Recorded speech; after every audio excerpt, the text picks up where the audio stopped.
East Germany, November 1968, 3 kilometers from the Czech border. The forest breathed with frost. Master Chief Victor Kincaid pressed his body against frozen earth, feeling the pulse of the Cold War through his bones. 33 years old, Confirmed? 7 years in the We're set. teams, Roger and that. tonight, like every night behind the Iron Curtain, he understood one truth above all others. The enemy doesn't always look like the Admiral believes enemy. intel confirms His the team, 6 SEALs, moved through darkness like Yes, sir. smoke. Right away. Operation Silver Compass. Extract a downed U-2 pilot 15 clicks into Soviet-controlled territory. Simple on paper, suicide in practice. But SEALs didn't leave men behind. That was the code. That was everything. Kincaid raised his fist. The team froze. There, 40 meters ahead, a flicker of movement that didn't belong to wind or wildlife. His eyes, adjusted to darkness after 6 hours of patrol, caught the shape. Small, compact, human. Contact, he whispered into his radio. Single individual, eastern tree line. His spotter, Danny Morrison, kid from Montana with a wife pregnant back home, shifted beside him. Could be a farmer. At 0300 in a restricted military zone? Kincaid shook his head. It's a spotter. We've been made. The words had barely left his mouth when the forest erupted. Not with the chatter of AK-47s or the roar of RPGs. With something worse. Silence. Then a single crack. Sharp, precise, surgical. The sound of a rifle that knew its purpose. Morrison's head snapped back. No cry, no warning. Just the wet sound of a bullet finding home, and his body going slack against the mud. "Sniper!" Kincaid screamed. "Get down!" Another crack. Petty Officer James Garrett dropped, grabbing his throat. Blood poured between his fingers, black in the moonlight. Kincaid's mind raced through training. Sniper protocol. Move, don't hide, suppressing fire, create chaos. But this wasn't textbook. This was death delivered with patience. And they were the targets. A third shot, then a fourth. 2 more brothers down.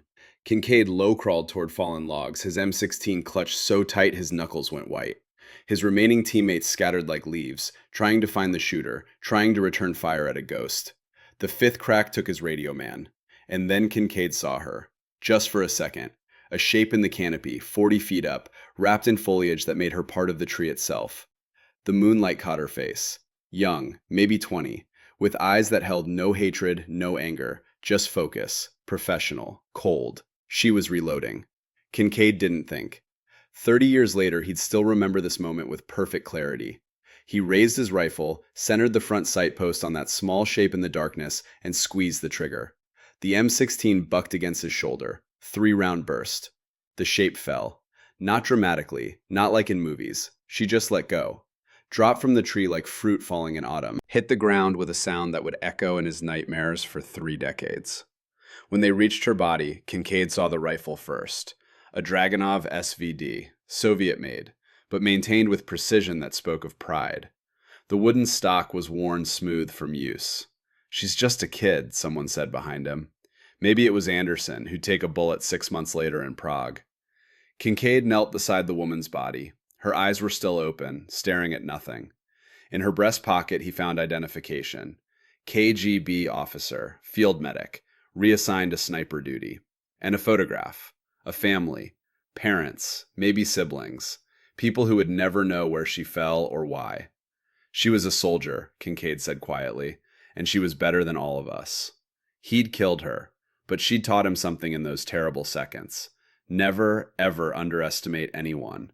Not because of their age, not because of their size, and sure as hell, not because of their gender. The lesson had cost him 5 brothers. He'd remember it for the rest of his life. 30 years later, Joint Base Ironwood, Arizona, 1998. The desert sun beat down like judgment as Lieutenant Alexis Brennan stepped off the government van, boots hitting Arizona dust for the first time.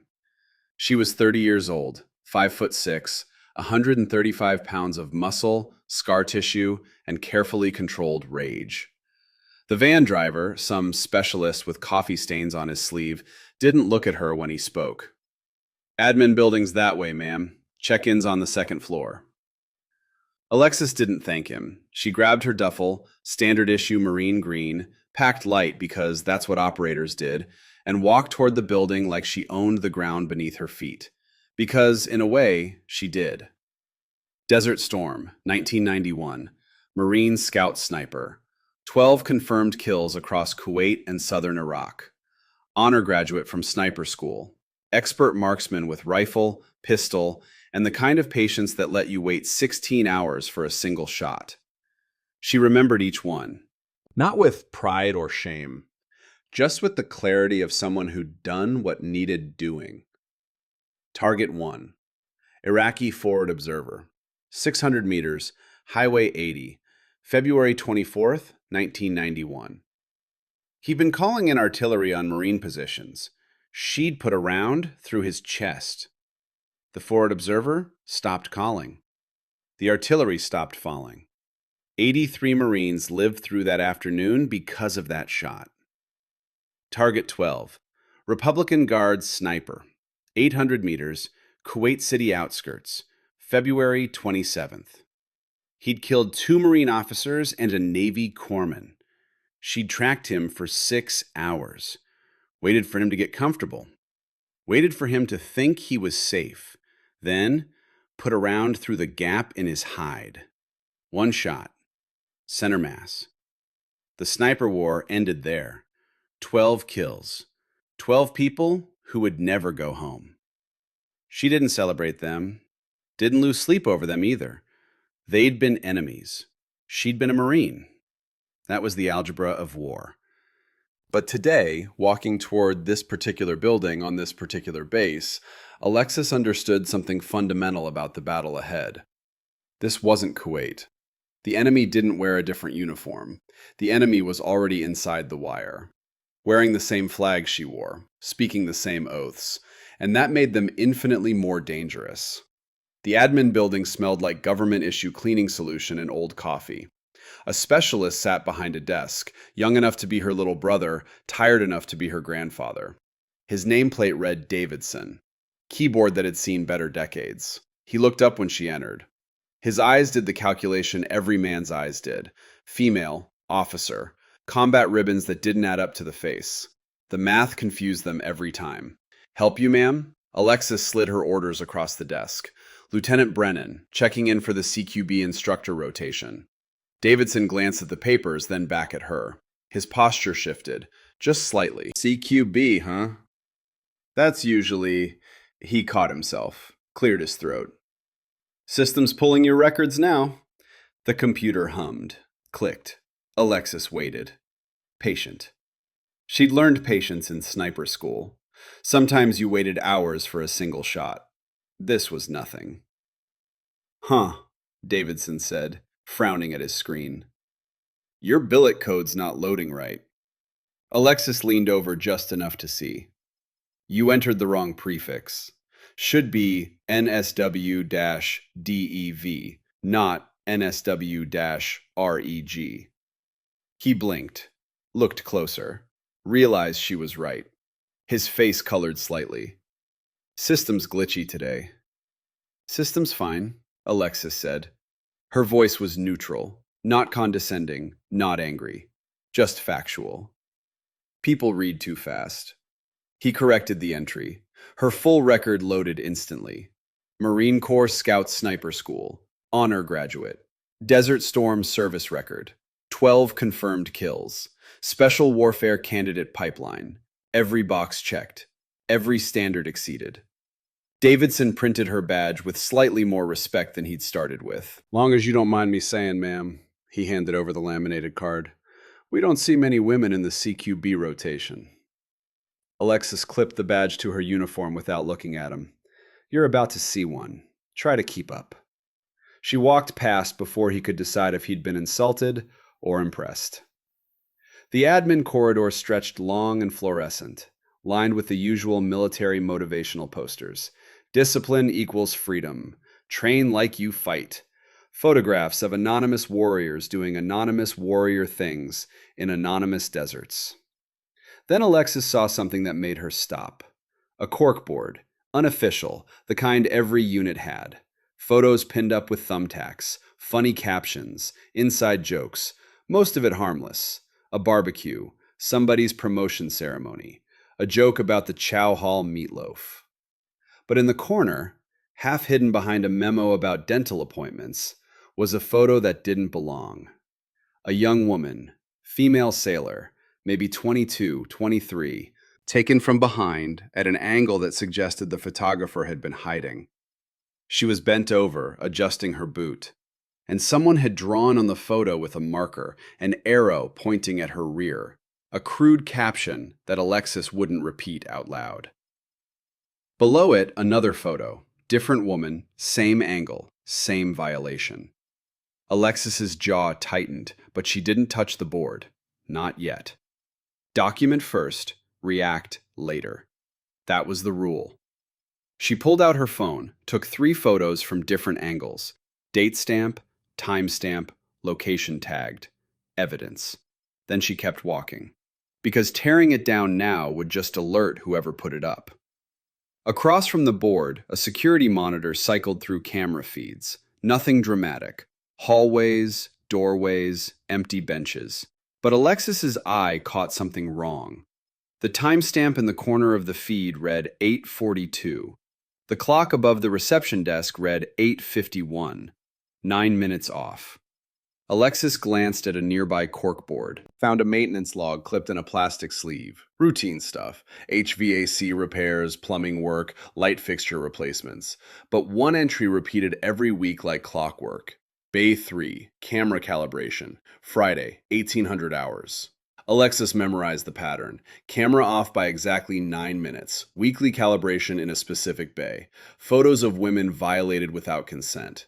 Either this was the most incompetent maintenance crew in military history, or someone was very carefully creating blind spots. She pulled out her phone again, opened an encrypted messaging app, typed a single message to a contact saved only as Holloway. Pattern confirmed. Camera maintenance suspicious. Will observe before action. The reply came 30 seconds later. Understood. Stay dark until you have hard evidence. Kincaid, briefing tomorrow 0800 to coordinate. Alexis pocketed the phone and pushed through double doors into the training wing. The air changed immediately. Gym smell, sweat, rubber mats. The metallic tang of weights pushed to failure. Sound echoed different here, bouncing off cinder block walls and high ceilings. And voices, loud, confident, male. At the center of the main training base stood the man who owned the room before he'd even spoken, Master Sergeant Garrett Thorne. Early 40s, shoulders like a linebacker, smile like a politician. Clipboard in hand, audience at attention. And that, he was saying, voice pitched for maximum carry, is why you never let a Marine count your ammo or your condoms. Laughter erupted. Too much of it. The kind that came not from humor, but from social obligation, from the need to be part of the group, from fear of what happened if you didn't laugh. Alexis watched from the doorway, analyzing. Thorne didn't command this room through rank. He commanded it through charisma, through being the guy everyone wanted to impress, wanted to be near, wanted approval from. That made him more dangerous than any drill sergeant who ruled by fear. Beside him, a soldier built like a bulldozer, nameplate reading Blackwood, stood with arms crossed, grinning like he was in on the joke. Tyler Blackwood. If Alexis's pre-brief was accurate, former Ranger, washed out of Special Forces selection for attitude problems, which was code for something nobody wanted to document officially. Near the wall, another soldier sat with his back against a gear rack, phone in hand. Sergeant Marcus Webb, baby-faced, maybe 26. The kind of guy who looked harmless until you realize his phone camera was always angled wrong. Pointed at women when they stretched. Focused on bodies, not faces. And then there was Hannah Prescott, early 30s. Fit but not intimidating. Smile that said, "Don't worry, I'm one of the good ones." The kind of woman who made other women relax. Made them think they'd found an ally in a male-dominated space. Alexis had met women like Hannah before. Some were genuine. Some were predators who'd learned that the best camouflage was gender solidarity. She didn't know which one Hannah was yet, but she'd find out. Thorne noticed her first. His eyes tracked her entry with the precision of someone who inventoried every person in his space, who calculated threats and opportunities in the same glance. "Well," he said, voice shifting to include her without breaking his performance. Look who decided to join us. Ladies and gentlemen, we have Navy brass in the house. Every head turned. Alexis felt the weight of 30 pairs of eyes, felt the math happening in 30 brains. Officer. Woman. Not standard. What does this mean? She walked forward, calm. Not hurried, not hesitant. Master Sergeant Thorne, Lieutenant Brennan, reporting for instructor rotation. Lieutenant. He made the rank sound like a joke they were both in on. Heard we were getting a Navy liaison. Didn't expect... He gestured vaguely at her, letting the sentence hang incomplete, letting everyone fill in their own meaning. Didn't expect what, Sergeant? Alexis's voice was flat, not aggressive, not defensive, just waiting. Someone so motivated. He recovered smoothly. Usually liaisons are some desk officer looking to punch a ticket, but I've seen your file. Scout sniper, combat deployment. You're the real deal. He said it with respect, but his eyes said something else. They said, you don't belong here, but I'll play along until you fail. Just here to learn your CQB program? Alexis said. Compare notes with Marine Corps methods. Compare notes. Thorne's smile widened. I like that. Blackwood, why don't you partner with the lieutenant for the next drill? Show her how we handle close quarters. Tyler Blackwood pushed off the wall, rolling his shoulders like a boxer entering the ring. Up close, he was bigger than Alexis by 6 inches and probably 80 pounds. Hands like dinner plates. Neck so thick it barely fit his collar. Ma'am, he said, respectful on the surface, threatening in the posture. Alexis faced him on the mat, aware of the room's energy shifting. This wasn't just a drill. This was a test. Maybe an initiation. Definitely a message. Thorne called out the scenario. Basic rear choke escape. Attacker from 6 o'clock. Defender breaks contact and establishes control. Blackwood, you're the aggressor. Lieutenant, show us what the Corps taught you. Tyler moved behind her. Alexis felt his presence, felt the air change, felt the moment before contact. His arm snaked around her neck, too high, she noticed immediately. Textbook said mid-throat, cutting off air without crushing the windpipe. Tyler's arm pressed against her jaw, fingers spreading wide across her face. Not a training hold, a control hold. Alexis didn't panic. Panic was for amateurs. She'd been in this position before, in training, in combat, in situations where the wrong move meant death. She dropped her weight, broke his balance, pivoted inside his arm's radius, used his own momentum to drive him face first into the mat.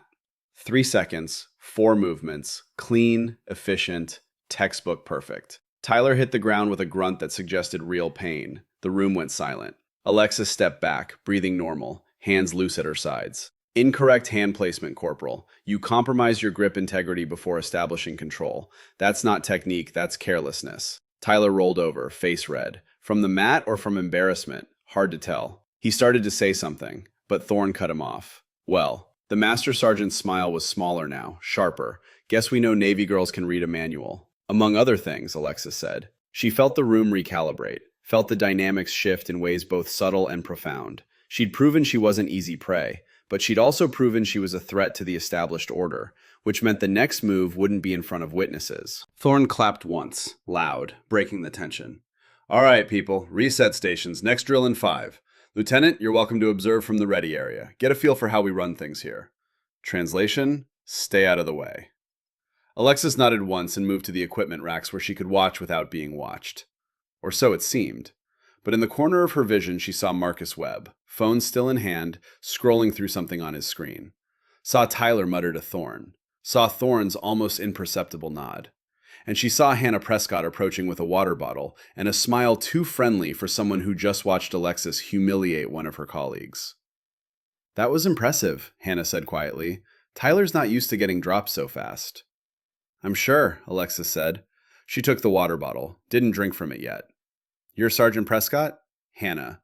And yeah, I run the admin side of training ops here. If you need anything, gear, range time, whatever, I'm your person. She leaned in conspiratorially. Fair warning, Thorne's crew can be intense. They don't always react well to new people. I can handle intense. I'm sure you can. Hannah's eyes were kind, concerned, believable. Just be careful around Bay 3. That's their private training area. Thorne doesn't like interruptions there. Alexis filed that away. Noted. Thanks for the heads up. Hannah smiled and walked away, and Alexis watched her go. Watched how she stopped to talk to Marcus, how Marcus showed her something on his phone, how they both glanced back at Alexis before laughing. Too casual, too coordinated. Alexis pulled out her phone, typed another message to Holloway. Made contact. Thorn crew knows I'm a threat. Expect escalation. Kincaid briefing tomorrow morning, 0800. The reply came fast. 0800 sharp. His office. He has intel you need to see. Stay visible and safe until then. Alexis frowned. What intel could Kincaid have already? She'd only been on base 3 hours.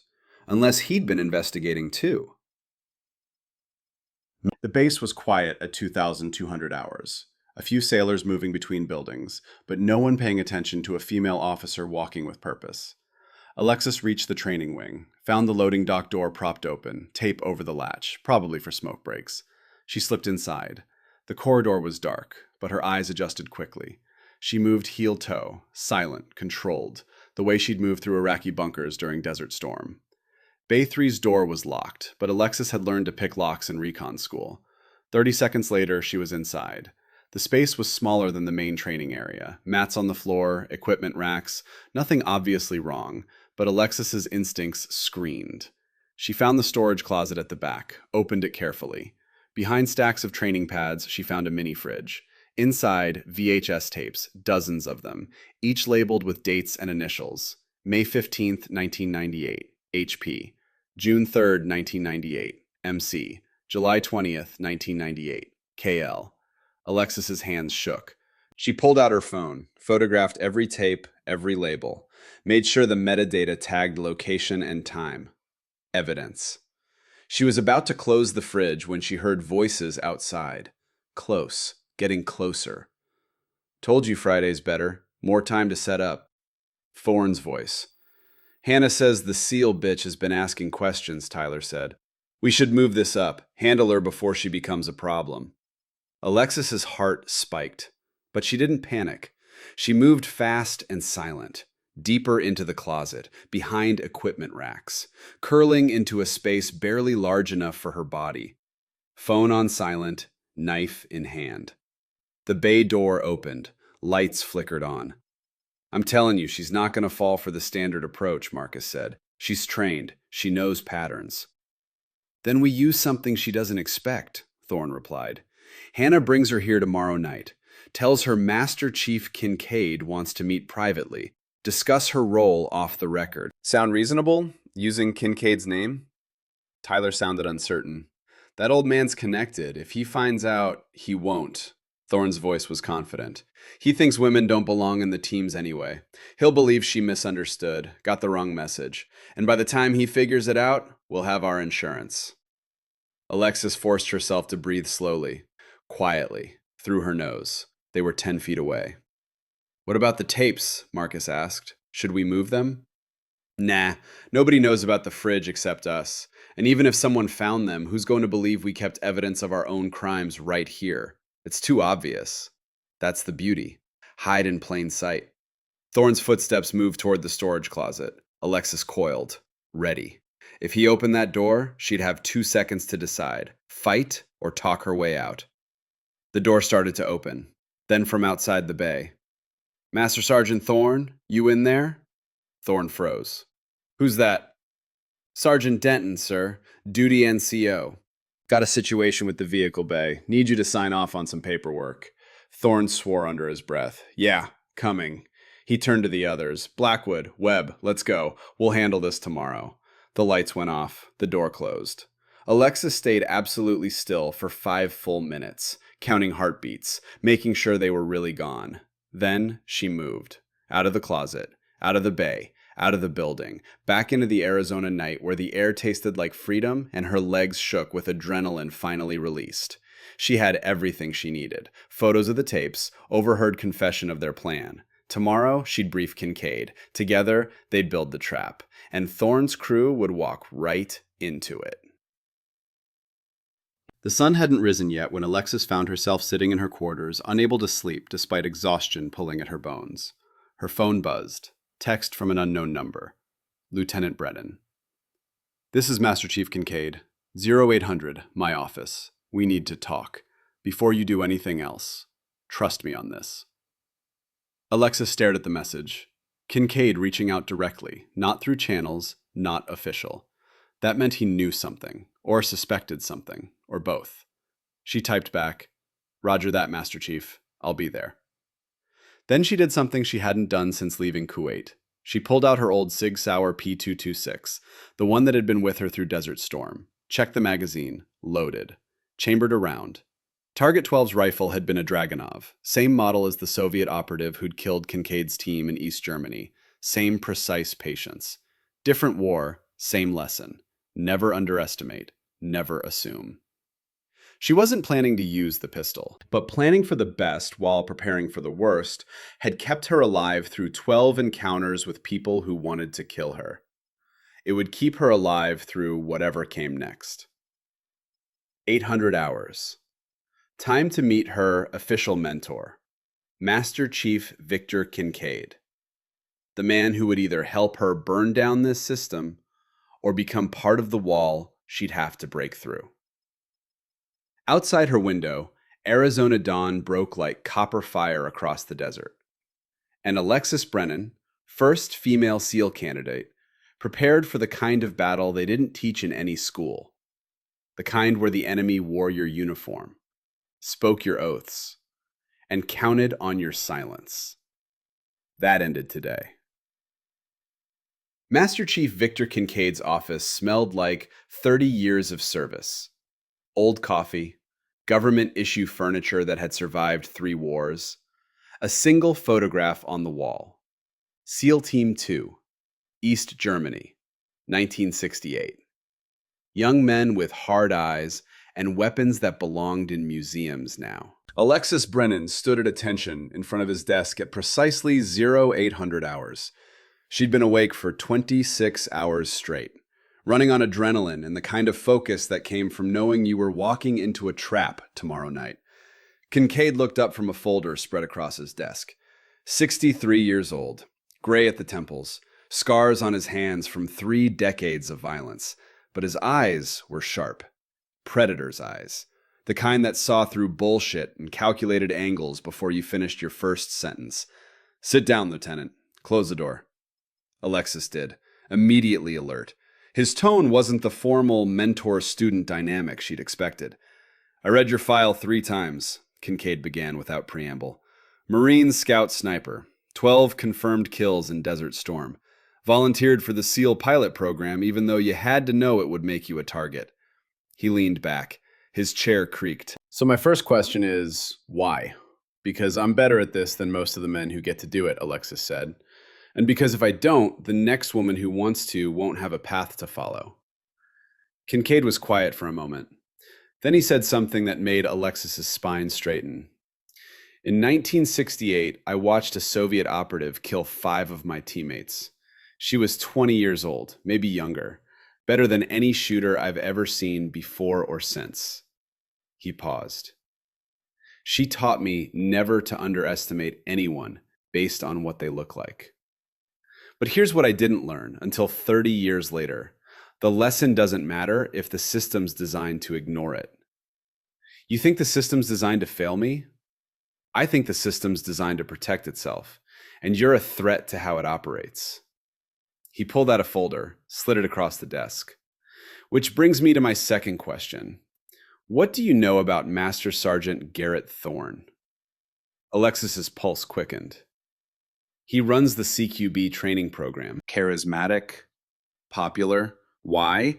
Because I've been investigating him since the day before you arrived." Kincaid opened the folder. Inside were photographs. The morale board with degrading pictures, maintenance logs, duty rosters, transfer records showing a pattern of female sailors leaving Ironwood under vague circumstances. "I recognized the pattern," Kincaid said quietly. "I saw this same thing 30 years ago. Different base, different names, same system. A charismatic leader, loyal enforcers, someone to provide social cover, and a command structure that looks the other way." Alexis stared at the evidence. This old SEAL had been running a parallel investigation. "How long have you known?" "I suspected the moment I watched how his crew moved around you yesterday, like wolves testing a fence line." Kincaid tapped one of the photos. I confirmed it last night when I spoke to Seaman Kelsey Lang. Alexis's hand went to her jacket. She pulled out a USB drive. KL, she said quietly. Kelsey Lang. 22 years old when they targeted her in Bay 3.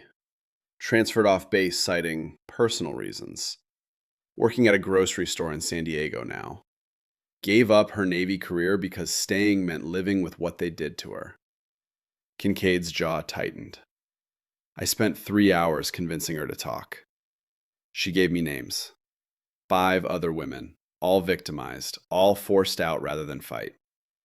But all willing to testify if someone goes first. Someone did go first, Alexis said. She held up the USB drive. Private Amy Winters gave me this last night. She came to my quarters at 2300 hours, terrified but desperate. She thinks there are more videos on it, more victims. Alexis set the drive on the desk. 3 months ago, Hannah Prescott told Amy there was a routine gear check in Bay 3. When Amy arrived, Thorne was there, Tyler Blackwood, Marcus Webb with his camera. They coerced her into performing on camera, told her everyone did it, told her it would stay private. 2 weeks later, when she tried to report Tyler for harassment, Thorne showed her the video, threatened to make it public if she filed any complaints. Alexis's voice was steady, but underneath, Kincaid heard the controlled fury. Amy stole this USB from Marcus's locker last week. She was too scared to give it to anyone official, until she heard about me. Kincaid took the drive, studied it like it was a live grenade. Then we have our evidence. But evidence isn't enough.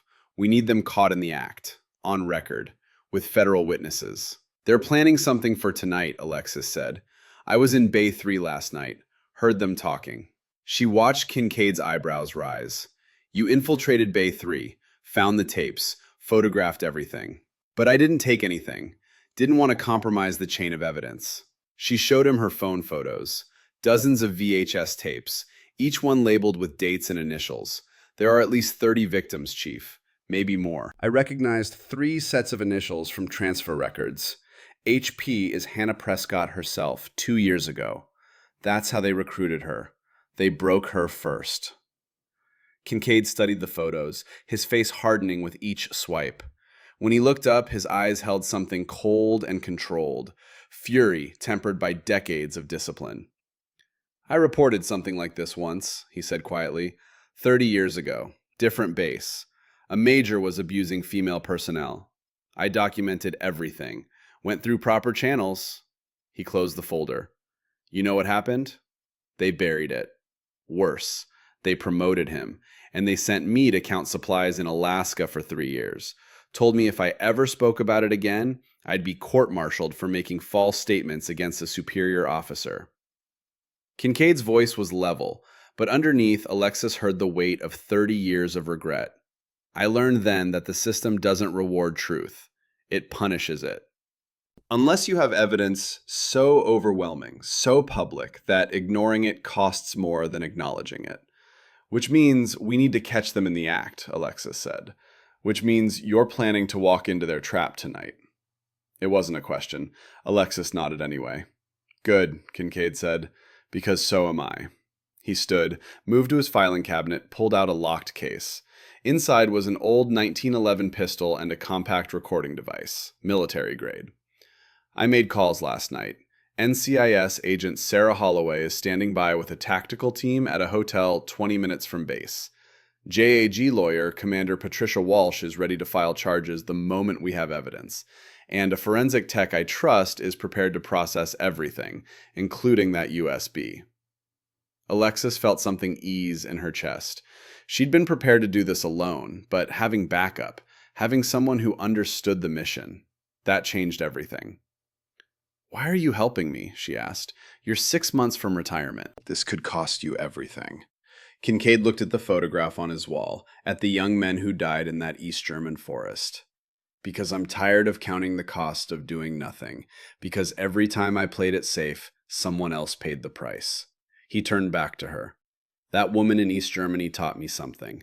She wasn't brave because she was fearless. She was brave because she knew the risks and took the shot anyway. He held out his hand. So let's take the shot, Lieutenant. Together. Alexis shook it. feeling calluses that matched her own. 2 operators, 2 generations, 1 mission. "We need a plan," she said. They spent the next hour planning. Kincaid would stage outside Bay 3 with Holloway on speed dial. The moment Thorne made his move, Kincaid would come through that door with enough force to make them think the entire base was responding. Alexis would go in wired. Body camera, audio recorder, panic button disguised as a pen. "But here's the thing," Kincaid said, showing her a tablet. "I've been monitoring their private server since last night." "How did you—" 30 years of favors called in. "Webb isn't as good with encryption as he thinks. Kids these days learn hacking from YouTube videos. We learned it from the NSA. He pulled up chat logs. Messages between Thorne, Blackwood, Webb, and Prescott.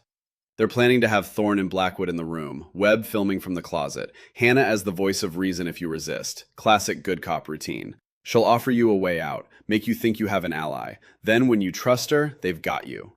Alexis read the messages, each one more damning than the last. A script, a procedure, a system refined through repetition. One message from Thorne stood out. "If she fights, Blackwood handles it. If she talks, I handle it. Either way, we get the footage." "They're planning to use force if necessary," Alexis said, "which means weapons, which means this could go sideways fast." Kincaid pulled out 2 devices, panic buttons disguised as pens, military grade. "Press the clip 3 times fast, sends an immediate alert to Holloway with GPS coordinates. She'll have that tactical team here in under 10 minutes. 10 minutes is a long time when things go bad. Then we make sure they don't go that bad." Kincaid's expression was grim. "You go in wired. I'll be staged outside with Holloway on speed dial. The moment they make their move, the moment they say or do anything actionable, I come through that door. And if they have lookouts, then they learn that old SEALs are mean SEALs." His smile was cold. Alexis tested the panic button. 3 clicks fast. Simple enough for an emergency. "What about evidence collection?" "Your body camera is admissible in court, military and civilian. Anything they say, anything they do, it's captured with timestamp and metadata. Walsh has already filed for federal warrant authority. The moment they make a move, this becomes a federal case." Kincaid pulled out one more item, a small blade, razor sharp, disguised as a pen. "And this is for worst case. If they restrain you, if you need to cut free, this will do it. Ceramic blade, won't set off metal detectors, cuts through zip ties, duct tape, rope, anything they might use." Alexis took the blade, appreciated its weight. "You've thought of everything." "I've had 30 years to think about what I wish I'd had the first time I tried to take down a predator." His eyes met hers. "Don't make my mistakes, Lieutenant. Don't go in thinking you can handle everything alone. We're a team. You're the bait. I'm the hammer. And Holloway is the anvil. Trust the system we built, not the system that failed us." "Roger that, Chief." Alexis left Kincaid's office at 9:30 with a plan, a wire, and the kind of clarity that came from knowing exactly what you were walking into. The rest of the morning was performance. She attended training sessions, laughed at Thorne's jokes, acted like yesterday's confrontation with Tyler had never happened, let Tyler Blackwood partner with her for drills, and this time she let him get a few holds in, let him feel superior, fed his ego just enough that he'd underestimate her when it mattered. "Not bad, ma'am," he said after pinning her in a rear control position. "You're learning." "Good teacher," Alexis replied, forcing a smile that tasted like acid. She made mistakes, small ones, the kind that looked like a female officer struggling to keep up with male operators, stumbled during a breach drill, took an extra second to clear a malfunction on her rifle. Thorne noticed. His smile widened. "Don't worry, Lieutenant. CQB takes time to master. We've all been there." But his eyes said, "See, women don't belong here." Perfect. Marcus Webb filmed everything. Phone always angled just wrong. Alexis made sure to give him nothing useful, no vulnerable moments, no shots that could be edited into something they weren't. During the lunch break, she sat alone in the chow hall, eating mechanically, going through the motions. Hannah Prescott approached with the tray. "Mind if I sit?" Alexis gestured to the empty seat. "Rough morning?" Hannah asked. "Just adjusting. Different pace than Marine Corps." Hannah's smile was sympathetic. "Between you and me, Thorne can be hard on new people, especially women. He's old school. Doesn't think we belong in combat roles. She leaned closer. But he respects competence. You showed that yesterday with Tyler. Give it time. He'll come around. Alexis played her part. Grateful, uncertain. Thanks for saying that. Sometimes I wonder if this was a mistake, volunteering for the program. Don't, Hannah said firmly. We need women like you. Women who don't quit when things get hard. Her hand touched Alexis's arm, warm, sisterly. If you ever need to talk, off the record, I'm here. Sometimes it helps to have another woman who understands. I appreciate that. But inside, Alexis was cataloging the touch, the tone, the carefully constructed empathy. Hannah was good, very good. She made you want to trust her, want to confide in her. That made her the most dangerous one. At 1400 hours, Alexis made her move. She'd been watching Marcus all morning, noticed his pattern. Every day at 1400, he disappeared for exactly 15 minutes. Bathroom break, supposedly. But his route took him past the admin building. And he always came back with his phone showing slightly more battery drain than a bathroom break would explain. Today, Alexis followed. Marcus entered the admin building, looked both ways, then slipped into a restricted access room marked Server Maintenance, Authorized Personnel Only. Alexis waited 30 seconds, then moved to the door. The lock was electronic, military grade. But Alexis had learned a few things about electronic locks during her time in intelligence billets. There was always a mechanical override. For emergencies, for when the power went out. She found it. A keyhole hidden behind the access panel. Picked it in 45 seconds. The room was small, cold, filled with server racks and the hum of cooling fans. And in the corner, a workstation. Marcus sat with his back to the door, headphones on, uploading files from his phone to an external hard drive. Alexis moved like smoke, silent, controlled. Got close enough to see his screen. File names, dates, initials matching the VHS tapes she'd photographed. He was digitizing everything, creating backups, making sure the evidence lived forever in multiple locations. Smart. And damning. Alexis pulled out her phone, started photographing the server setup, the external drives, the file directory on Marcus's screen. Then she heard footsteps in the hallway outside, fast, getting closer. Marcus was still focused on his upload, headphones on, oblivious, but someone else was coming. Alexis dropped, slid under the workstation desk, curled into a space barely large enough for her body, phone on silent, breathing controlled. The door opened. Master Sergeant Thorne's voice. Webb, status update. Marcus jumped, pulled his headphones off. Jesus, Master Sergeant, didn't hear you come in. That's the point. Status? Almost done. Got last night's footage uploaded. Plus the archive from storage.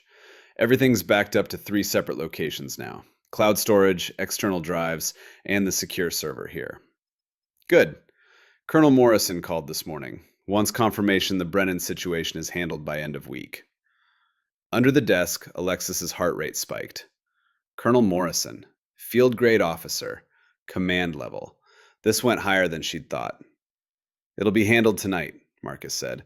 Hannah's making contact at 1700. We'll have footage by 2200. Make sure it's clean. No mistakes. Morrison's nervous about this one. She's got federal contacts. If we screw this up... We won't, Marcus interrupted.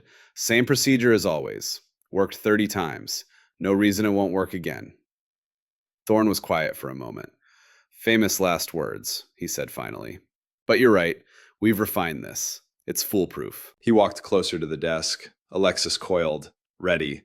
If he looked down, she'd have maybe 2 seconds to decide. Fight or talk? How much longer on the upload? 5 minutes. Then clean this up and get back to training bay. I want everyone visible and accounted for this afternoon. No surprises. Roger that. Thorne left. The door closed. Marcus put his headphones back on, returned to his upload. Alexis waited, counting seconds, measuring risk against reward. She had photos of the server, photos of the files, audio recording of Thorne confirming Colonel Morrison's involvement. That was enough.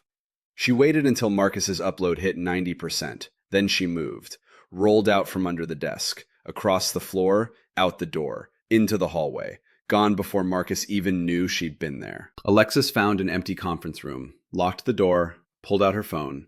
Sent everything to Agent Holloway. Photos, audio, file names, added a message. Colonel Robert Morrison involved. Protecting Thorn crew. This goes to command level. Holloway's response came fast. Confirmed. Morrison now target secondary. Building federal case. Continue primary mission tonight. We'll handle Morrison after. Good work. Alexis pocketed the phone. Process what she'd learned. This wasn't just a few predators. This was institutional. Protected at the highest levels. Colonels covering for sergeants. Command structure complicit in systematic abuse. Which meant when this came down, it would come down hard. She walked back to the training wing, found Kincaid in the equipment room, showed him everything. Colonel Morrison, Kincaid said quietly. That explains why previous complaints disappeared. Morrison's been here 4 years. Thorne's been running this operation for at least 2. That's not coincidence. That's protection. He looked at her. This is bigger than we thought. You understand what that means? It means we have to be perfect, Alexis said. One mistake, one gap in the evidence, and they'll bury us. They'll bury everyone who tried to help. Kelsey Lang, Amy Winters, all of them. Kincaid nodded. Then we'd better not make any mistakes. At 1700 hours, right on schedule, Hannah Prescott approached Alexis in the break room. Hey, Lieutenant, got a minute? Alexis looked up from her coffee. Sure, what's up? Hannah glanced around, checking for eavesdroppers, then leaned in close. Look, I probably shouldn't say anything, but Master Chief Kincaid asked me to pass along a message. Alexis kept her face neutral, interested but not suspicious. What message? He wants to meet with you tonight. 2,100 hours, Bay 3. Bay 3? Why not his office? Hannah's voice dropped even lower. He said something about privacy, about needing to discuss your evaluation without it being official. She touched Alexis's arm, concerned, conspiratorial. Between you and me, I think he's worried about your performance. The Blackwood thing yesterday.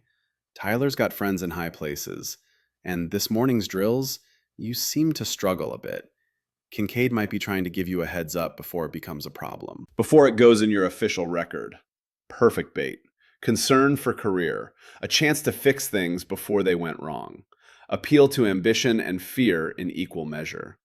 Did he say what specifically he wanted to discuss? Just that it was important. Off the record. Hannah's smile was kind.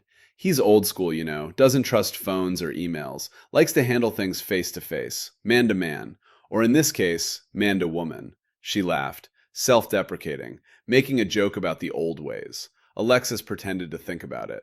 Let doubt show on her face. Let Hannah see the fear. Okay, 2,100 hours, Bay 3. I'll be there. Great. Hannah squeezed her arm. And Lieutenant, don't stress. Kincaid's tough, but he's fair. If he's reaching out, it means he sees potential. Means he wants to help you succeed. Thanks, Hannah, really. Alexis watched Hannah walk away. Watched her immediately pull out her phone, type something, smile at the response. Setting the trap. Confirming the prey was coming. Good. Alexis spent the next few hours in careful preparation. She returned to her quarters, showered, changed into fresh utilities, the kind of reset that operators did before missions, washing away the noise, focusing the mind. At 1900 hours, Kincaid knocked on her door. Equipment check, he said. They went through everything. Body camera watch, fully charged, recording audio and video, streaming to Holloway's secure server in real time. If something happened to Alexis, if they destroyed the watch, the footage would still exist. Panic button pen. Tested. 3 clicks triggered immediate GPS alert. Blade pen, tucked into boot alongside her combat knife. And her personal Sig Sauer P226, the one from Desert Storm. Loaded, chambered, hidden at the small of her back under her uniform blouse. You planning to use that? Kincaid asked, nodding at the pistol. Planning not to, but prepared if necessary. Kincaid studied her for a moment, then nodded. Good.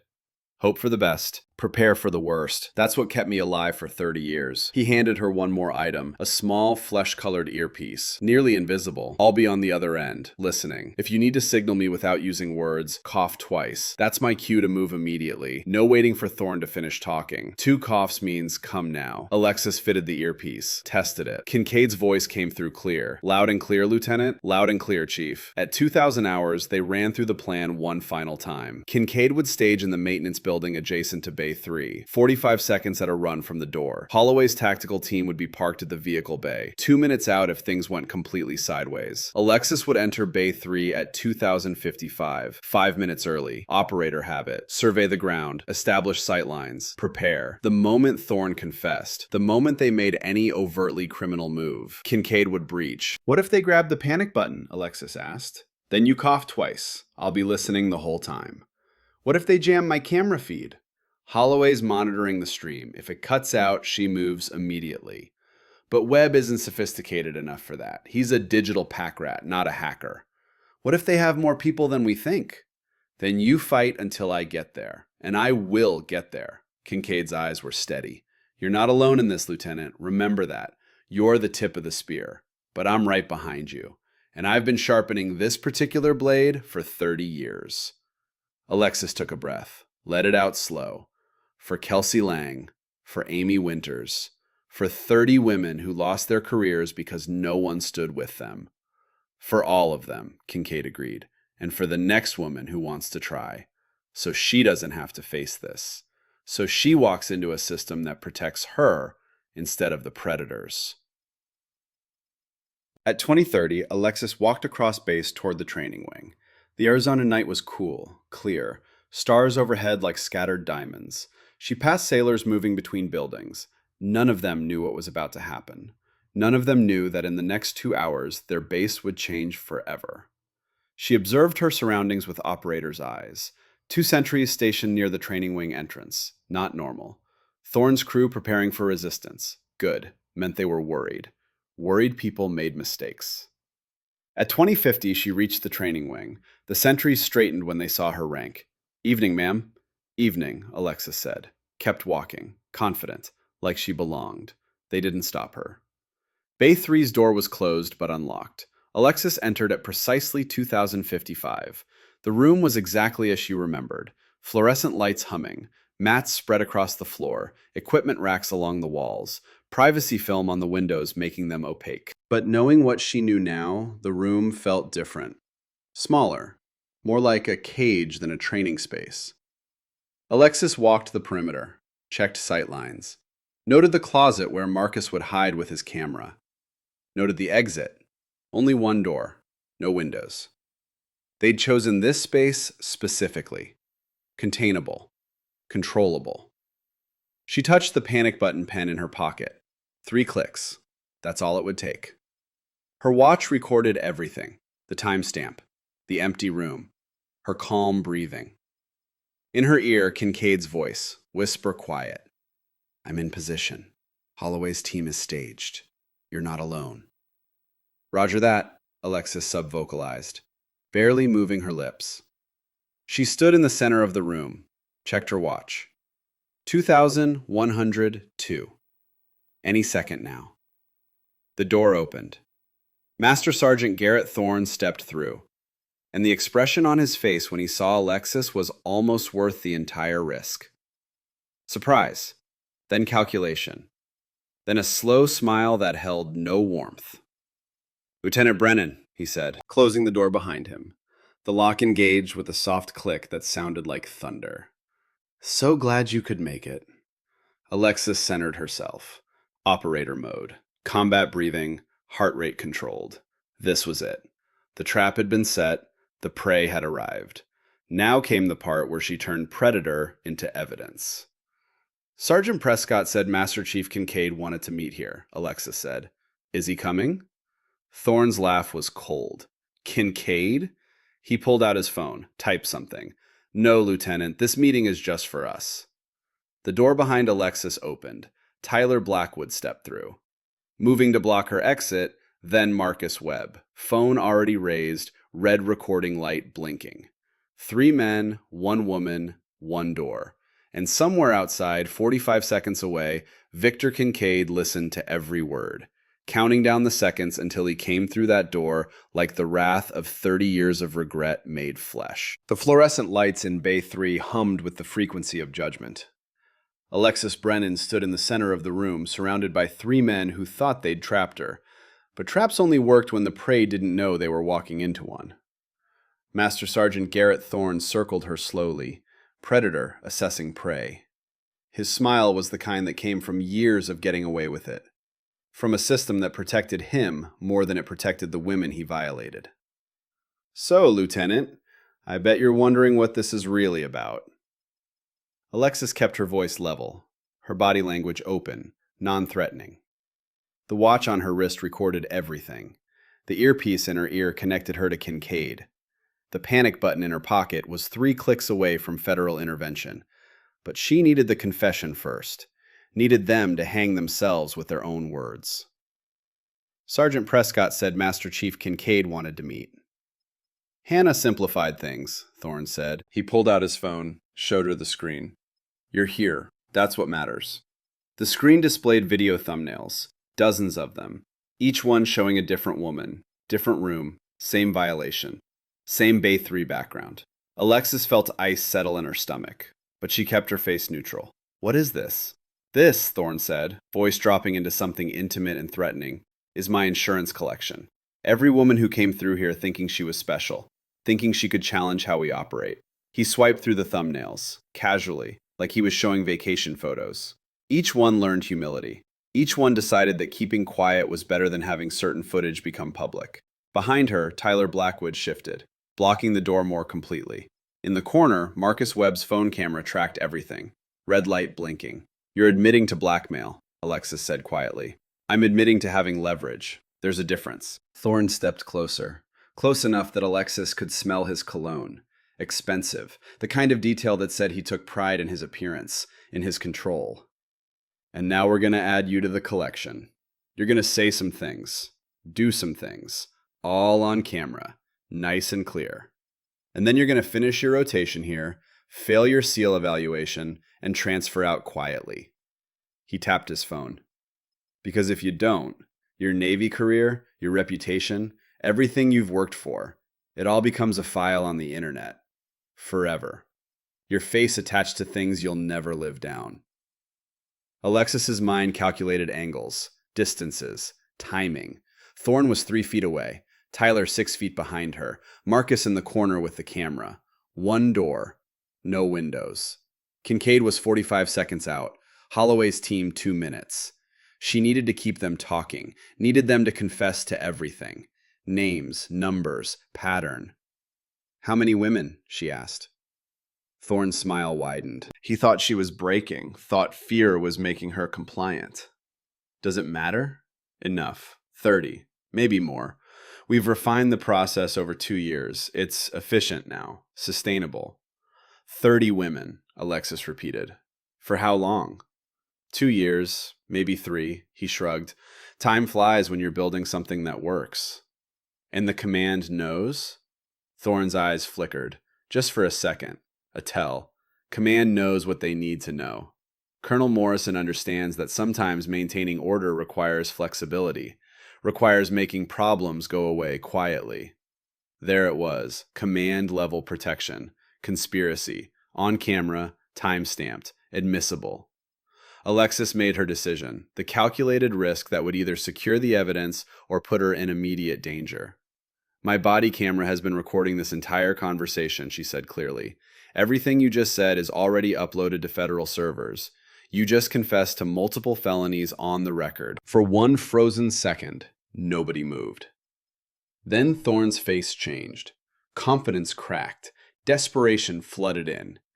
If we're done anyway, he said quietly, then we've got nothing to lose. He lunged for her pocket, for the panic button pen he'd somehow known about. Tactical error. Alexis had revealed her hand too soon, given them nothing to lose desperation, turned careful predators into cornered animals. Thorne's hand closed on her wrist, twisted. The pen clattered to the floor. Tyler moved faster than his size suggested, grabbed both her arms, wrenched them behind her back, Professional control hold, the kind that left no marks but transmitted absolute dominance. Alexis fought, drove her heel into Tyler's instep, snapped her head back toward his face, connected with something that crunched. Blood splattered, Tyler's nose broken. Tyler swore, but didn't release. His grip tightened. Pain shot through her shoulders. He was stronger than she'd calculated, stronger than the drills had suggested. Marcus dropped the camera, rushed to help. 2 men versus 1 woman, math that didn't favor her. They forced her to her knees. Tyler's hand clamped over her mouth, cutting off her ability to signal Kincaid verbally, but she could still cough. 2 coughs. The emergency signal. Thorne's hand went to her throat, professional chokehold, the kind that cut blood flow to the brain without leaving obvious marks, the kind that said he'd done this before, many times before. Alexis's vision started to tunnel. She tried to cough, but Tyler's hand blocked her airway. Desperation clawed at her chest. She'd miscalculated, revealed the surveillance too early, given them motive to silence her permanently. Her training kicked in. Stop struggling, conserve oxygen, wait for opportunity. In her ear, Kincaid's voice, calm, steady. 15 seconds out, Lieutenant.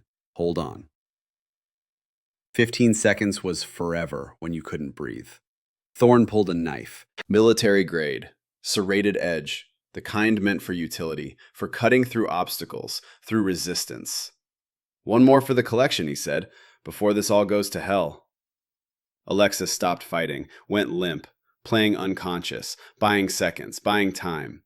Thorne leaned closer, checking if she was really out. That's when the door exploded. Not opened, exploded. The lock shattered. The door slammed inward with enough force to crack the frame. Wood splinters, metal fragments, the sound of controlled violence. Master Chief Victor Kincaid came through like 30 years of rage made flesh. "Stand down, all of you! Hands where I can see them! Now!" His voice carried 3 decades of command authority, the kind that made junior sailors snap to attention in their sleep. The kind that made grown men reconsider every choice that had led them to this moment. Tyler's grip loosened, just for a second, just enough. Alexis sucked air. Oxygen flooded back. Her vision cleared. Tyler released her, stood, lunged at Kincaid. Worst decision of his life. Kincaid was 63 years old, body held together by scar tissue and stubbornness.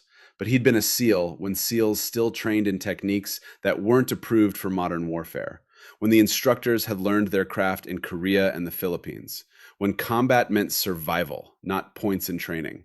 He sidestepped Tyler's charge, used the bigger man's momentum against him, delivered a strike to the back of Tyler's knee that folded him like paper.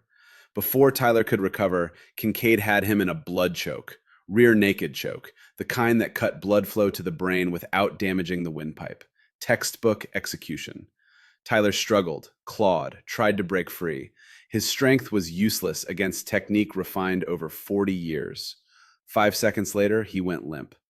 Kincaid lowered him to the floor, checked pulse, breathing. Unconscious, not dead. He'll wake up with a headache and a lesson about picking fights with old men. He looked up at Thorne and Marcus. "Anyone else want to test whether old age has made me soft?" Alexis rolled to her feet, retrieved the blade from her boot, combat ready. Throat bruised but functional. Rage channeled into cold precision. Marcus backed toward the closet, hands raised, phone forgotten on the floor. "I'll cooperate. I have everything. All the files, all the conversations, server passwords, backup locations." "You'll cooperate anyway," Alexis said. Her voice was raw, damaged, but steady. "The question is whether you get leniency or get buried. Whether you spend 5 years in prison or 20. Marcus dropped to his knees, hands behind his head, surrender position. "I'll give you everything. I'll testify. I'll tell you about the others, about how we recruited Hannah, about Colonel Morrison's protection. Everything." Thorne still had the knife. His eyes darted between Alexis and Kincaid, calculating odds, looking for exits that didn't exist. "Don't," Alexis said quietly. She held her blade in a fighter's grip. "You're already looking at 20 years for blackmail and sexual coercion. Add assault with a deadly weapon on a federal officer, you'll die in prison. You'll never see daylight as a free man again. Federal officer? She's under federal investigation orders, Kincaid said, working with NCIS, which makes her federally protected, which means if you so much as scratch her, you're not fighting the Navy, you're fighting the entire United States government, the FBI, the Justice Department, federal prosecutors who don't care about your rank or your friends in high places. The color drained from Thorne's face. This wasn't a local problem he could bury. This was federal, permanent, career-ending for everyone who'd protected him. The knife dropped from his hand, clattered on the mat. Smart choice, Kincaid said. He pulled out his phone. Holloway, we're green. Bay 3. Situation contained. Multiple subjects in custody. Send the team in. Through the speaker. Roger that. Tactical team is 90 seconds out. Medical standing by. Good work, Master Chief. Alexis moved to Marcus, zip-tied his hands with restraints from her pocket. Standard issue. She'd come prepared for this moment. Then she moved to Thorne, made him kneel, hands behind head, the position of surrender, of defeat. You came here thinking you were untouchable, she said quietly, protected by rank, by system, by 3 decades of getting away with it. She zip-tied his wrists, tight enough to be secure, tight enough to hurt. You were wrong. Sirens wailed in the distance, getting closer. Base security responding to the panic signal. NCIS tactical team moving in. Kincaid checked on Tyler, still unconscious but breathing steady, pulse strong. He'll have a headache when he wakes up, but he'll live to face trial, to face every woman he helped victimize. He looked at Alexis, really looked. Saw the bruises forming on her throat, the way she held her left shoulder, the controlled fury in her eyes. You okay, Lieutenant? Alive. Evidence secured. That's what matters. The door opened again. Agent Sarah Holloway entered with a tactical team. 6 operators in full gear, weapons ready, professional, efficient. But the fight was already over. Holloway took in the scene. Tyler unconscious. Thorne and Marcus zip-tied.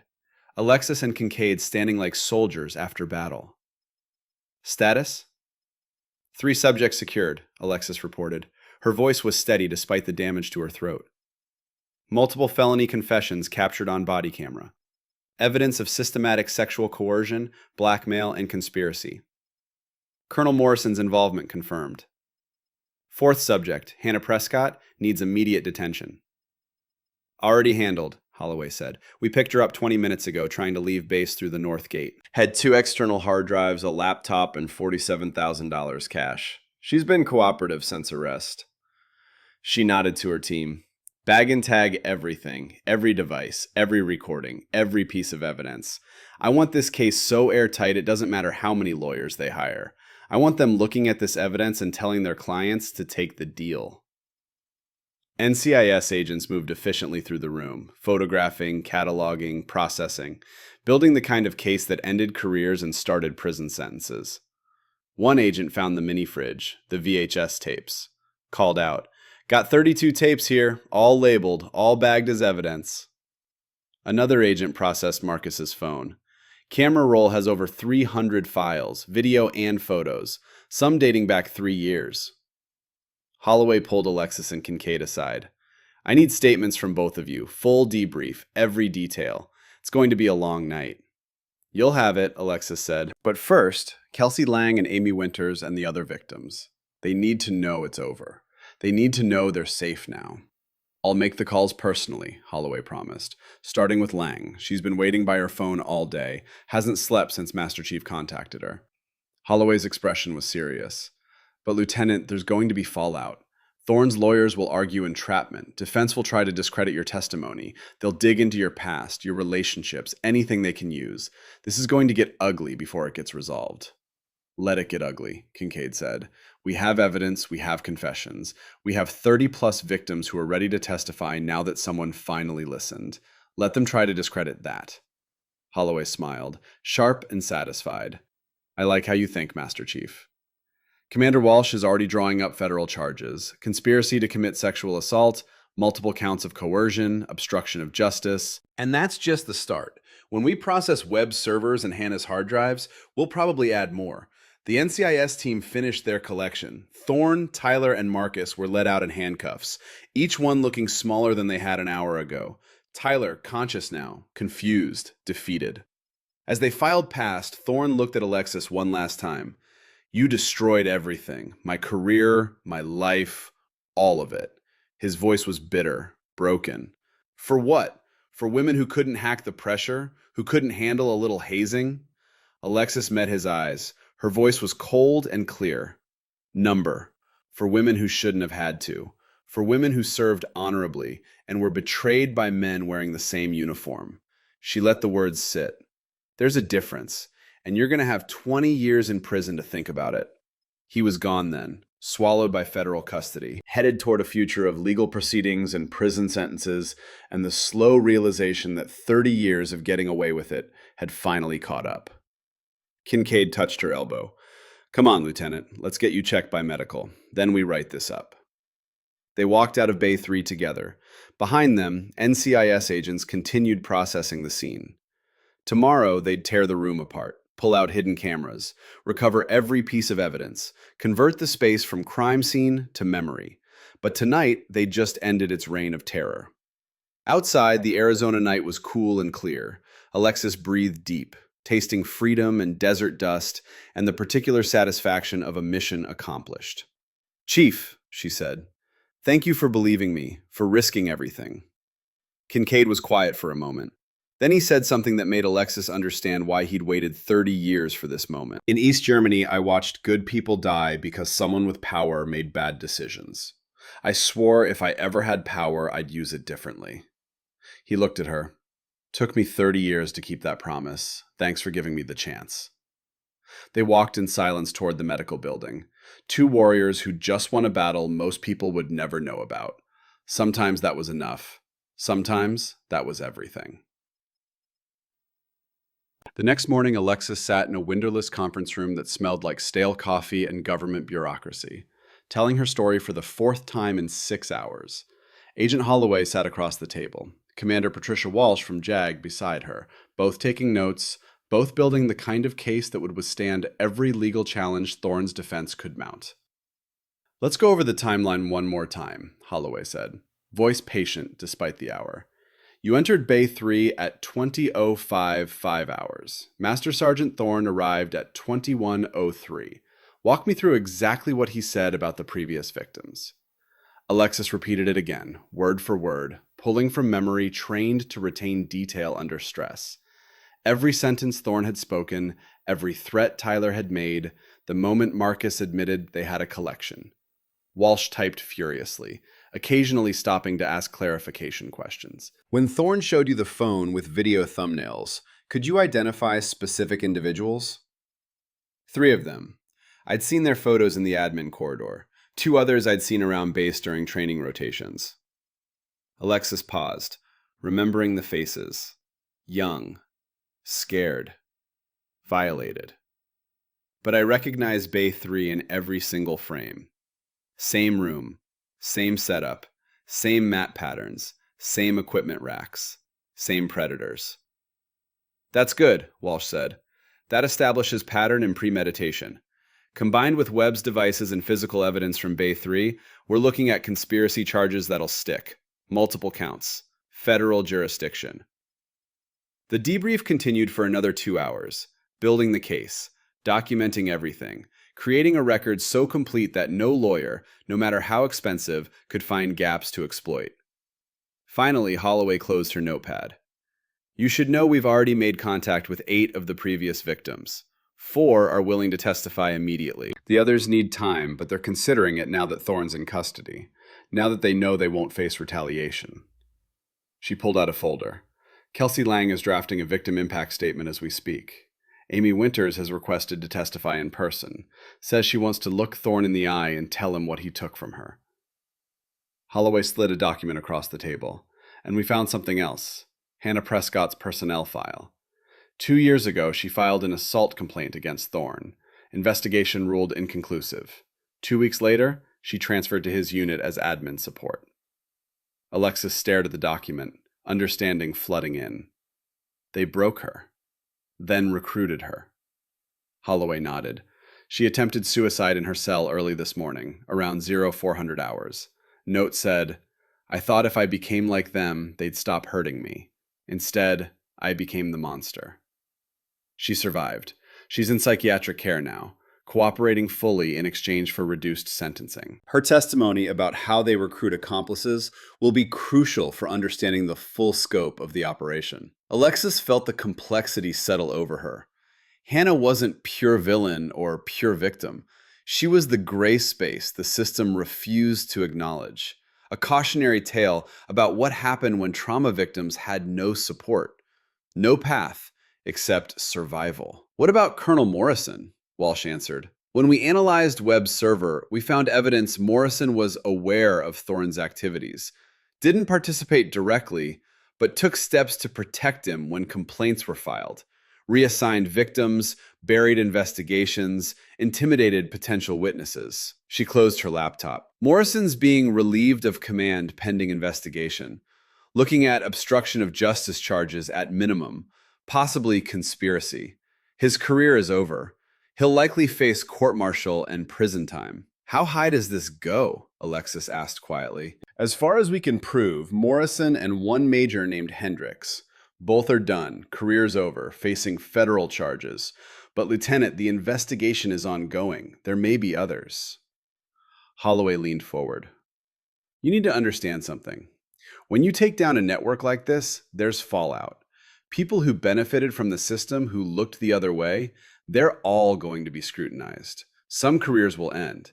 The entire culture of this base is going to be under a microscope. Good, Alexis said. It should be. Maybe, but it also means you're going to make enemies, powerful ones, people who think you destroyed good men over mistakes, over what they'll call political correctness. Holloway's voice was gentle but firm. Your SEAL qualification? That's probably over. The program will be shelved pending review. You'll be reassigned, likely to a staff position while this plays out. Your career trajectory just changed completely. Alexis absorbed this. Felt the death of a dream she'd carried for years. The SEAL trident. The chance to operate at the highest level. Gone. Sacrificed on the altar of doing the right thing. She looked at the conference room walls, at the evidence spread across the table, at the faces of women in photographs who'd finally have justice. I can live with that, she said finally. What I couldn't live with is knowing I walked away when I could have stopped them. That's the right answer, Kincaid's voice said from the doorway. The only answer that matters. He walked in, looking tired but satisfied, carrying 2 cups of coffee, handed one to Alexis. Walsh stood. Then let's make sure their sacrifice means something. I'm going to build a case so airtight that Thorne and his crew spend the next 20 years in prison. And when it's over, we're going to push for systematic reforms. What kind of reforms? Alexis asked. Independent oversight for sexual assault investigations. Mandatory third-party reporting for commanders who receive complaints. Stricter penalties for retaliation. Complete overhaul of how military law enforcement handles these cases. Creation of victim advocate positions in every command. Walsh's smile was sharp. You've given us the ammunition, Lieutenant. Now we're going to wage war on the system that allowed this. Holloway pulled out another evidence bag. Amy Winter's USB drive, now processed. Forensics confirmed 23 additional videos on this drive, all matching the pattern. Different victims, same methodology. Combined with the VHS tapes and web server backups, we have documentation of 31 separate incidents across 2 years. She looked at Alexis. Amy Winter's courage in stealing this may have saved a dozen more women from becoming victims. We're recommending her for a Navy and Marine Corps Commendation Medal for moral courage in the face of personal danger. Alexis felt something tight in her chest release. Amy's risk had mattered, had changed everything. 2 days later, Admiral James Richardson flew into Ironwood, 2-star, commander of Naval Special Warfare, the man who could decide Alexis's future with a signature. The conference room held more brass than Alexis had seen since her commissioning ceremony. Base Commander, Agent Holloway, Commander Walsh, Master Chief Kincaid standing at parade rest near the window. And at the center, Admiral Richardson, late 60s, silver hair, face carved from granite and experience. He wore the seal trident on his chest, enough ribbons to write a history of modern naval warfare. His eyes were the color of winter ocean, and they tracked Alexis's every movement. Lieutenant Alexis Brennan, reporting as ordered, sir. At ease, Lieutenant. Have a seat. Richardson's voice carried weight. I've spent the last 4 hours reviewing every detail of your operation against Master Sergeant Thorne, read every transcript, watched every recording, spoke with Agent Holloway, Commander Walsh, and Master Chief Kincaid. Reviewed the evidence. All of it. He leaned back. I'm gonna be direct. Your actions over the past 72 hours were some of the most professionally executed investigation work I've seen in 40 years of service. You identified a pattern, gathered evidence, coordinated with federal authorities, established proper protocols, executed an operation that resulted in 3 arrests, exposure of command-level protection, and the identification of 30-plus victims. He paused. That's exceptional work. Truly exceptional. Alexis felt a flicker of hope.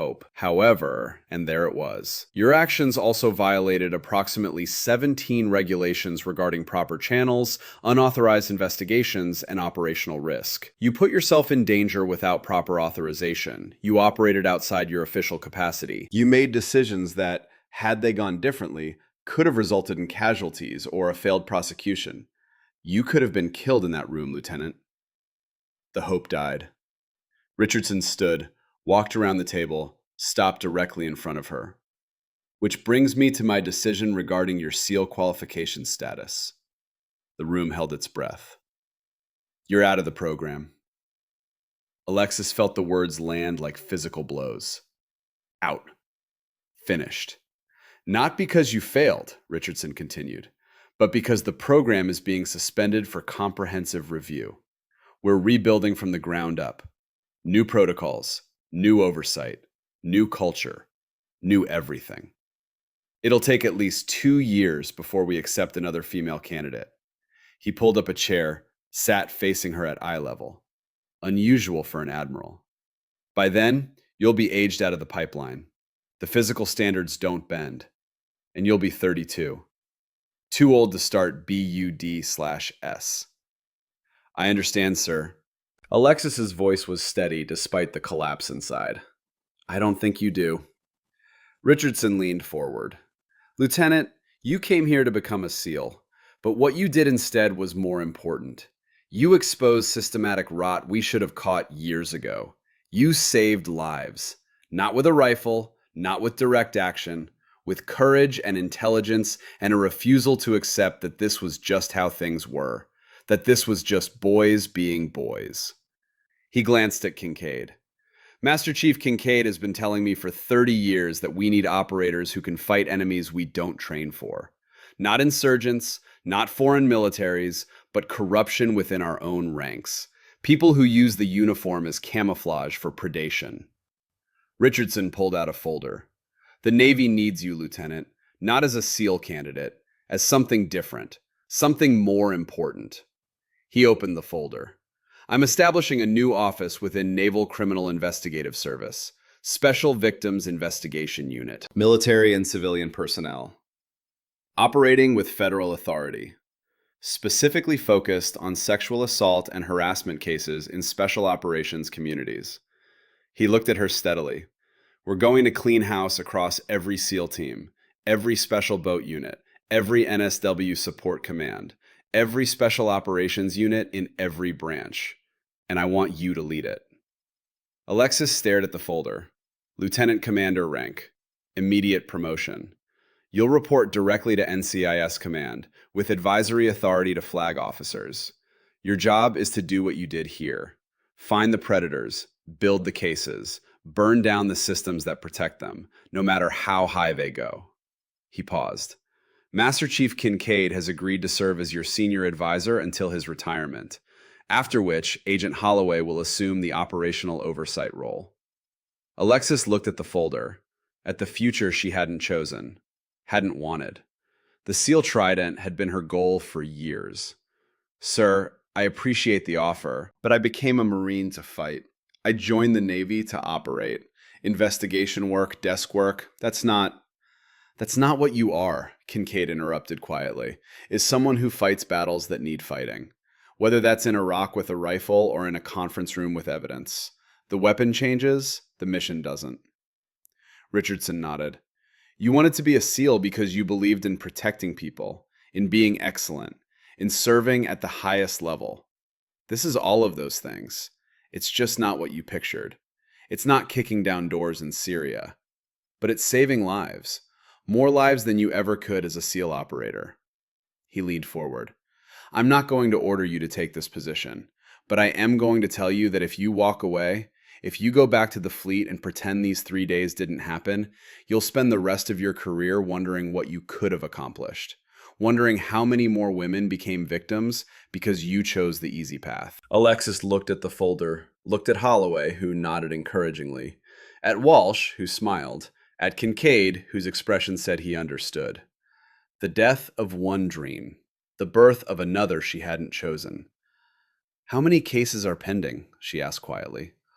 Across all NSW commands, we estimate between 40 and 60 cases that were either improperly investigated or not investigated at all over the past 5 years, Holloway said.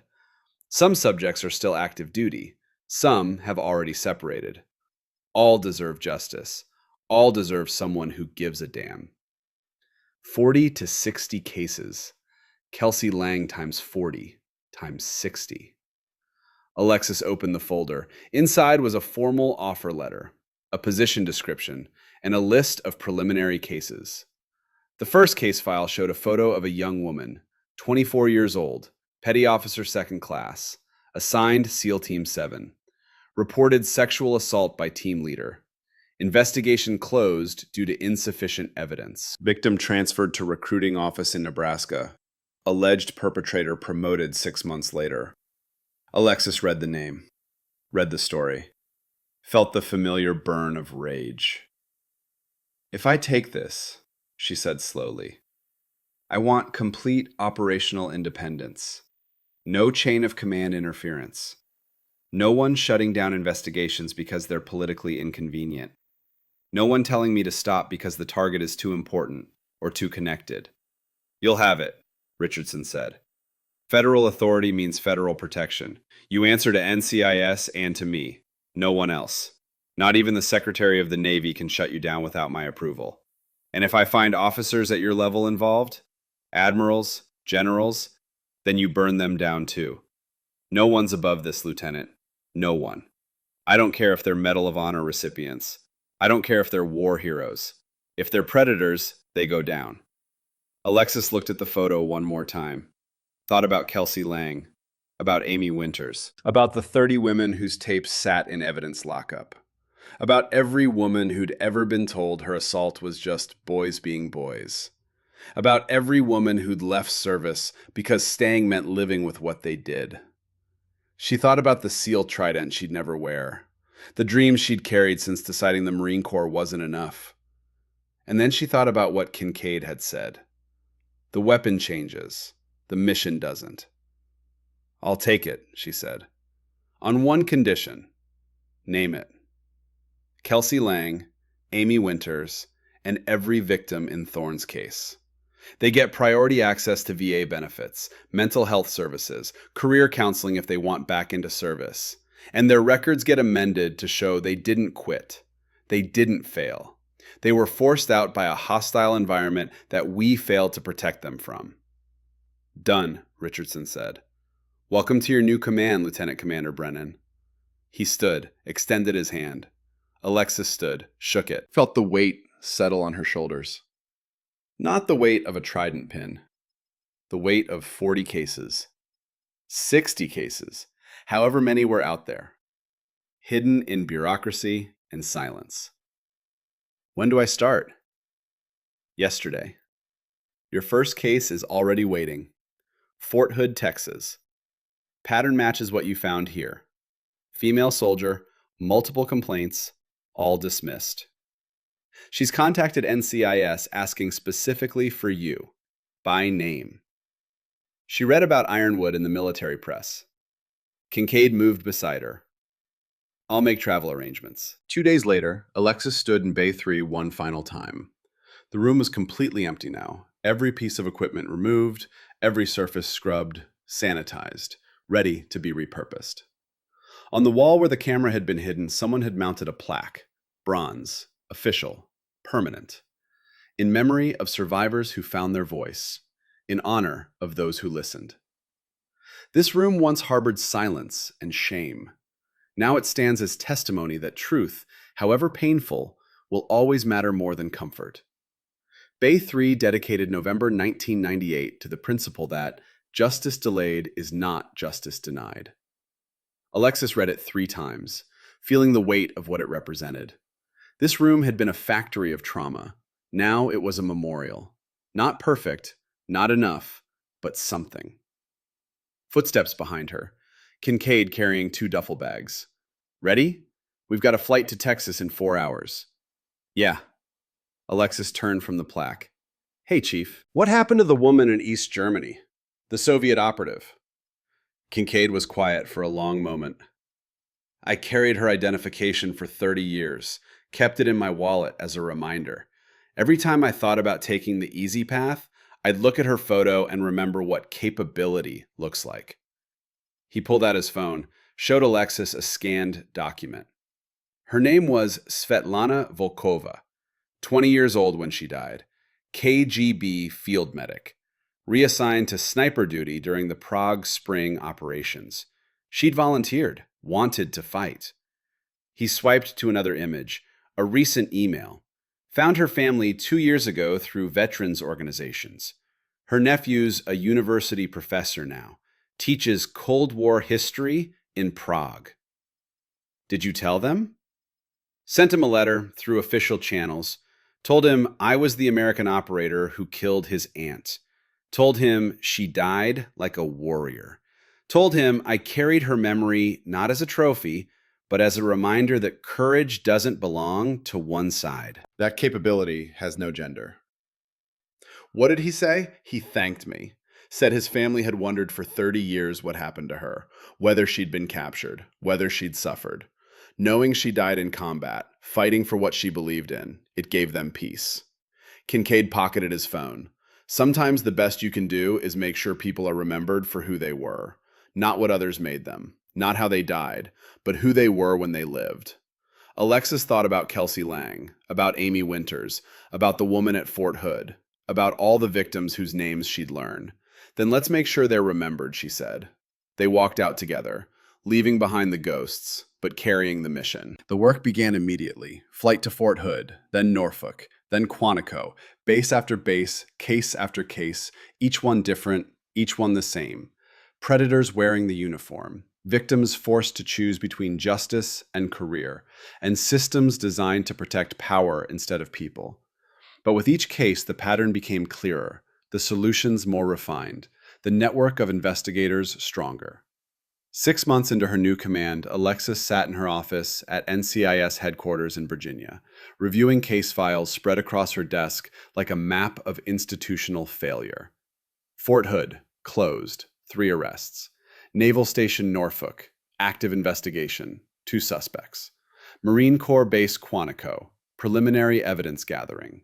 Camp Pendleton, just opened, anonymous tip from a male Marine. Her wall held photographs of survivors. Kelsey Lang smiling in her civilian job, engaged to be married, planning a wedding. The woman from Fort Hood, back in uniform, promoted to staff sergeant. Amy Winters in dress blues at her promotion ceremony. Chief Petty Officer now, running victim advocacy programs. A knock on her door. Kincaid stepped in, officially retired now, but still consulting 3 days a week. Still sharp, still committed. Got something you need to see. Anonymous package delivered to the main gate, addressed to you. Inside was a USB drive and a handwritten note. Lieutenant Commander Brennan, I'm a Special Forces soldier stationed at Fort Bragg. For 2 years, I've been documenting what's happening in my unit. Videos, recordings, witness statements. But I'm a man, No one listens to men about this. They say we're lying, that we're weak, that real soldiers don't complain. Maybe they'll listen to you. Please help us. Please. Anonymous. Alexis held the drive, felt its weight. Another case, another victim, another battle. North Carolina, she said. I'll make the arrangements, Kincaid replied. He paused at the door. You know this never really ends, right? Every case we close, two more open. Every predator we catch, others are still operating. You're going to do this for years, maybe decades, and you'll never get all of them. Alexis looked at the wall of survivors, at the faces of people who'd found justice because someone cared. I know, but I can save someone, and someone is always better than no one. The decade between Ironwood and a congressional hearing had been brutal. 40-hour weeks turned into 60, 70, 80. Cases that should have been simple dragged on for months as defense lawyers fought every piece of evidence. Death threats arrived weekly. 2 attempts to discredit her with fabricated allegations. A major who tried to have her transferred to Antarctica. A colonel who filed a complaint claiming she was running a witch hunt. A general who called her directly and told her to stand down or face consequences. She documented it all, built cases against 3 of them, watched them go to prison. But the work continued, case by case, victim by victim, battle by battle, and slowly, impossibly, the culture began to change. 10 years later, Commander Alexis Brennan stood before a congressional committee, 40 years old, carrying a decade of battles in her eyes, scars that didn't show on the surface but lived in the 3 hours of sleep she averaged per night. Behind her, a screen displayed statistics. Over 300 cases investigated, 217 prosecutions, 94% conviction rate, systematic reforms implemented across all branches. But the numbers she was most proud of were different. Victim retention rates.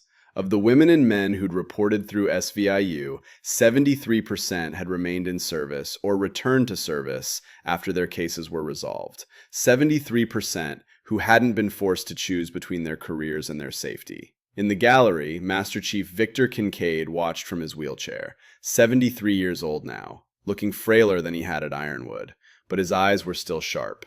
Senior Chief Kelsey Lang sat beside him, running sexual assault prevention programs for the Pacific Fleet, married now, 2 children, happy. The committee chairman leaned forward. Commander, some critics say your unit has been too aggressive, that you've destroyed careers based on accusations, created a climate of fear, that you're running a modern witch hunt. Alexis met his eyes without flinching. Sir, we've destroyed careers based on evidence. Evidence that met federal standards for prosecution. Evidence that convinced military and civilian juries beyond a reasonable doubt. And yes, we've created a climate of fear for predators. That's the point. She leaned forward. If you're serving honorably, if you're treating your fellow service members with respect, you have nothing to fear from SVIU. But if you're using your rank to exploit, coerce, or harm others, then yes, you should be afraid, because we're coming for you. She paused, let the words settle. I've taken 12 lives in combat, all confirmed, all enemy combatants, all in defense of this country. I don't regret a single one. But I'll tell you what keeps me awake at night, Senator. The chairman waited. It's not the enemies I killed in Iraq. It's the predators I didn't stop soon enough here at home. The women who left service before we caught their abusers. The men who suffered in silence because no one believed them. The cases we didn't get to fast enough. Her voice was steady. That's what I think about, and that's why we do this work. Because every day we're not doing it, someone else becomes a victim. Scattered applause from the gallery. The chairman looked uncomfortable, but nodded.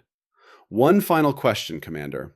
If you could go back to 1998 to Joint Base Ironwood, knowing everything you know now, would you still walk into Bay 3 that night? Alexis thought about Kelsey Lang, about Amy Winters, about 300 cases and hundreds of survivors who'd found their voices because someone had listened. She thought about the SEAL trident she'd never earned, the career she'd never had, the dreams she'd sacrificed. And she thought about Master Chief Victor Kincaid, who taught her that courage wasn't always about the battles you chose. Sometimes it was about the battles that chose you. Sir, she said clearly, I'd walk into that room 1,000 times. Because some missions you don't complete by surviving. You complete them by making sure the next person doesn't have to face them alone. The hearing concluded. Alexis stepped down, found Kincaid waiting by the exit. He looked older, not just the wheelchair, but something in his eyes, the kind of tired that came from carrying weight finally set down. This is my last one, he said quietly. Doctor says my heart can't take much more. 3 stents, cardiomyopathy, atrial fibrillation. The body's finally catching up to the wars. Alexis felt her throat tighten. Chief, don't. He held up a hand. I gotta see this through. Gotta see you finish what we started. That's more than most people get. More than my teammates in East Germany got. More than I deserved. He smiled. Besides, I'm 73. Been living on borrowed time since 1968. Can't complain about the interest rate. Hell of a speech, Commander. Learn from the best, Master Chief. Nah, you surpassed your teacher a long time ago. Probably that day in Bay 3 when you decided to walk into the trap knowing you might die. That took something I never had. The willingness to sacrifice everything for people you'd never meet. He handed her a small box. Wanted to give you this before I forget. Inside was a brass medallion, engraved with coordinates. The location of Bay 3 at Joint Base Ironwood. Had it made special, because that's where you became who you were meant to be. Not a SEAL, something better. Someone who fights for people who can't fight for themselves. Alexis pinned it to her uniform, next to her combat ribbons and her growing collection of commendations. Thank you, Chief, for everything. For believing when no one else did. For standing with me when standing was dangerous. For teaching me that the mission matters more than the glory. Just returning a favor. 30 years ago, someone taught me never to underestimate capability. Took me decades to really understand that lesson, to really believe it. He smiled. You reminded me what it meant. They walked out of the Capitol together into Washington sunshine. The work wasn't finished. It would never be finished. There would always be another case, another victim, another predator hiding behind a uniform. But for today, they'd done what warriors were supposed to do. They'd fought for something that mattered. And they'd won. Not with bullets, but with something more powerful. Truth, justice, and the refusal to let silence win.